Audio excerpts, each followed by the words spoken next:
সারা বিশ্বের মাটিতে যত রকম ধর্ম আছে তারা যদি একের অপরে পরস্পরে শান্তির সাথে বসবাস করে, সেই সময় দিনের পক্ষে লড়াই করার কোনো প্রয়োজন নেই।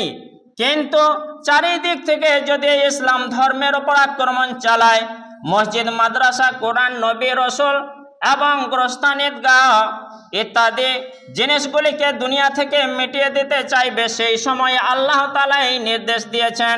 সূরাতুন নিসা 4 নম্বর সূরা আয়াত নম্বর 74 হুকুম করলেন, ফালিয়ুকাতিল ফি সাবিলিল্লাহিল্লাযীনা ইয়াশরুনাল হায়াতাদ দুনিয়া বিল আখিরাহ। তারা যেন দিনের পথে লড়াই করে, তারা যেন দিনের পথে লড়াই করতে নেমে পড়ে, যারা দুনিয়ার বিনিময়ে আখিরাতটা ক্রয় করে নিয়েছে, অর্থাৎ মুমিন দুনিয়াটা দিয়ে আখিরাতটা কিনে নিয়েছে যারা, তারা যেন আল্লাহর পথে লড়াই করে। ওয়া মান ইউকাতিল ফি সাবিলিল্লাহি ফায়ুকতাল আও ইয়াগলিব।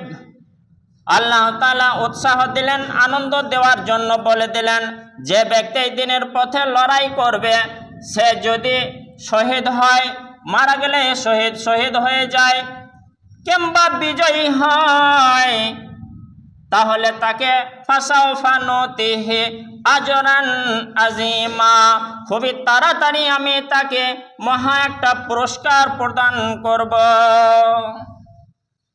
ধরে নেন আপনাদের গ্রামে মসজিদ, যদি অমুসলিমরা বলে পাইপুলের পারে মসজিদ থাকবে না, ইবাদত করতে দেব না,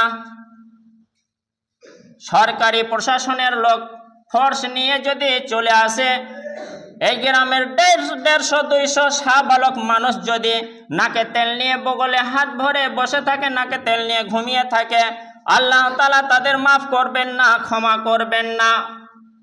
সেই সময় করণীয় কি?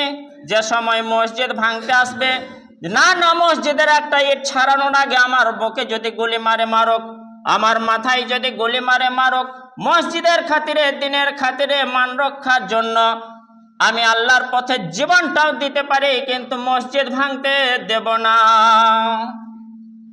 এইরকমই মনোবল রাখতে বললেন আল্লাহ তাআলা। কিন্তু যদি কেউ বলে আমি মসজিদকে আক্রমণ করব না, আমাদের মন্দিরে আমরা পুজো করি, তোমাদের মসজিদে তোমরা নামাজ আদায় করো, সেই সময় আমাদের একের অপরের মহব্বতের ভালোবাসা বজায় রেখে বাস করতে হবে। সেই সময় লড়াই করার প্রয়োজন নেই।